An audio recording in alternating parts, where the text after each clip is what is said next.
2-4 दिन से एक प्रश्न बार-बार आ रहा है कि जैसे गणेश जी का विराजमान किया अभी महाराष्ट्र आदि में, दक्षिण भारत आदि में काफ़ी इसका प्रचलन है महाराज जी। उनका 5 दिन, 11 दिन उसके बाद विसर्जन हो जाता है महाराज जी।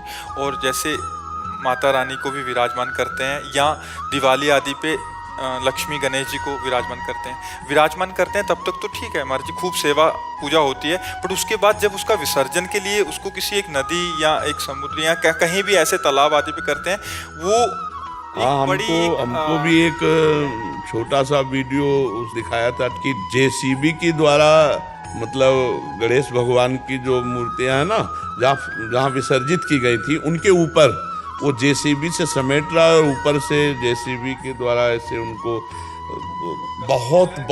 यही बहुत हानि का विषय है, बहुत हानि का विषय। हम जिनको तिलक लगाए, जिनकी आराधना की, जिनको भोग लगाया और उनकी बाद में ऐसी स्थिति कि जेसीबी उनके ऊपर चले, उनको रौंदा जाए, तो हमें तो लगता है कि चाहे अम्बा की चाहे गणेश जी की, हम कह रहे हैं कि अगर आप उनकी आराधना करते हो और आपका विसर्जन का ही स्वरूप है, ऐसा तालाब बनवा दो कि जिसमें जल खूब भरा हुआ है और उसको में विसर्जित कर दो कि ना मूर्ति दिखाई दे और ना उसमें किसी भी तरह के इस तरह की जेसीबी या ऐसा कोई कुछ करना पड़े। बार बार बढ़िया जल भर दो, खूब गहरा खुदवा दो और उसमें समाधिस्थ कर दो। या आपके पास इतना पैसा नहीं है तो जितनी गणेश जी की छवि है उतना गड्ढा करवाओ और हाथ 2 हाथ 4 हाथ नीचे लेवल से ऐसी जगह जहाँ पैर न पड़ते हो, मान लो नदी का किनारा है या कहीं ऐसे, और समाधिस्थ कर दो। अब ऐसे क्या कि खुला दिखाई दे रहे हैं गणेश जी, उनको जेसीबी से तोड़ा जा रहा है, उनको रौंदा जा रहा है, ये तो बहुत अपमानजनक बात है। क्या पूजा तुमने की जब उनकी बाद में पहले गणेश जी थे, अब गणेश जी नहीं? केवल तुम्हारे विसर्जन करने से गणेश जी का अस्तित्व खत्म हो जाएगा क्या? गणेश जी तो गणेश जी ही हैं, हमारे प्रभु की छवि है, हमारे प्रभु की छवि 4 दिन पूजी, इसके बाद फिर ऐसा नहीं थी। उन्होंने एक कल परसों एक प्रश्नकर्ता ने लिखा था कि वो हमारे विघ्न लेके 11 दिन बाद चले गए। नहीं, तो विघ्न हर्ता के शरीर में विघ्न आ जाएगा क्या? विघ्न हर्ता के शरीर में विघ्न आ जाएगा तो विघ्न का मतलब ये कि उनके ऊपर जैसे भी चलवाओ तुम, बाद में विघ्न नहीं और पाप ऊपर चढ़ जाएगा, अपराध बनेगा और दुर्गति होगी। महाराज जी क्या ऐसा कर सकते हैं जैसे जो छोटी मूर्तियां कुछ भी लेके आए, प्रतिमा लेके आए, उसको विराजमान करके हम रख सकते हैं? बहुत सुंदर है, बहुत सुंदर करना चाहिए। पूरे विश्व ब्रह्मांड के सबके पाप को लेकर एक क्षण में भस्म कर देंगे, उनके ऊपर कोई फर्क पड़ेगा?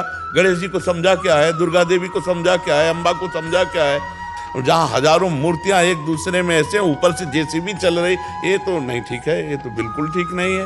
हमें लगता है बहुत सम्मान से उनको समाधिस्थ किया जाए, बहुत सम्मान से विसर्जन किया जाए, जिससे उनके ऊपर जल रहे या रज रहे, खुला ऐसे नहीं दिखाई देना चाहिए। और इस तरह का बर्ताव जो करते हैं वो ठीक नहीं। महाराज जी इससे अपराध भी लगता है? बहुत बड़ा अपराध लगता है। लोग जानते हैं मंगल मूर्ति गणेश बप्पा का पूजन करके और आपने ऐसे, हम कह रहे हैं कि अगर विसर्जन की पद्धति है तो अगाध जल जहां हो तो एक सरोवर बनवा दो ना, और उसमें सब लोग मिलकर के गणेश जी के छवि को और गणेश जी की ऐसी प्रतिमा का निर्माण हो जो रज से हो, जो जल के संसर्ग में वो घुल करके रजमय हो जाए। ऐसे कि दिखाई दे रहे हैं गणेश जी, उसके ऊपर आप देखो अपने धर्म का स्वरूप है कि अगर आपके सामने गणेश जी की छवि रख दी जाए, तलवार हाथ में लिया जाए, तो सच्ची बात है कि हम गला अपना कटवा सकते हैं, पैर से नहीं रौंद सकते। और उन्हीं को हम देख रहे हैं, जेसीबी के ऊपर जेसीबी चल रही है, उनको बटोर रहे हैं उनको।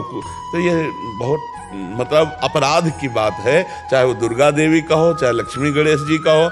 गाँव में देखो ना, लक्ष्मी गणेश जी नए ले आए, पुराने वाले पीपल के नीचे रख दिए। हम कह रहे ठीक है, आपको लगा कि अब पुराने हो गए हैं तो आप गंगा यमुना या किसी सरोवर के किनारे गड्ढा खोदिए और वहाँ उनको समाधिस्थ कर दीजिए, 4 फूल डालकर, और ऊपर से पैक कर दीजिए, बढ़िया है। जी बहुत बड़े स्तर में अज्ञानता है। हाँ बहुत, अरे ये तो मतलब ऐसी बढ़ रही है अज्ञानता कि अपने नाम के लिए पोस्टर छपवाए जाते हैं, भगवान की छवियाँ, और अपने सामान की बिक्री के लिए झोलों में भगवान के नाम, भगवान की छवियाँ, अब पैकिंग ऐसी कि भगवान बने हुए हैं, उनमें नाम भगवान का लिखा हुआ है। और इस तरह का जो व्यवहार है वो फिर उसकी जो फैक्ट्री मालिक है, जो व्यापारी है, जो ऐसे है ना, फिर आग लगती है, फिर नष्ट होना शुरू होते हैं, उनको पता नहीं होता कि कौन सा अपराध था।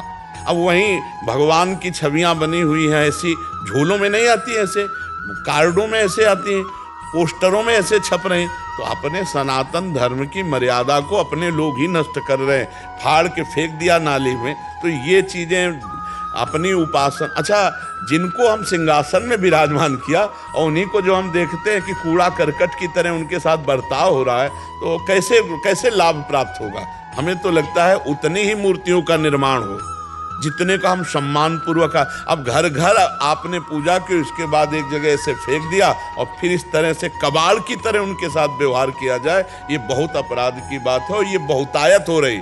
अभी नौ दुर्गा आएंगे, अब देवी जी को वो शेरवाएंगे जाके, अष्टभुजा ऐसे ऐसे पटक देते हैं जा करके, और बाद में जहाँ वहाँ जल कम हुआ सब एकत्रित हुई, फिर वही यही क्रिया होती है। तो हमें लगता है कि ऐसे पवित्र रज की मूर्तियों का निर्माण हो जो जल में जाते ही 2-4 घंटे में अपने स्वरूप से जलमय हो जाएं, और अगाध जल का एक सरोवर बनाया जाए उसमें, या ऐसा समाधि देने के लिए ऐसा गड्ढा खोद कर उनको यथावत समाधि, ऐसे इस तरह के व्यवहार से अपराध लगता है, और वो अपराध फिर हानि करता है, वो अपराध हानि करता है। ये लोग समझते नहीं है, इससे खिलवाड़ नहीं है।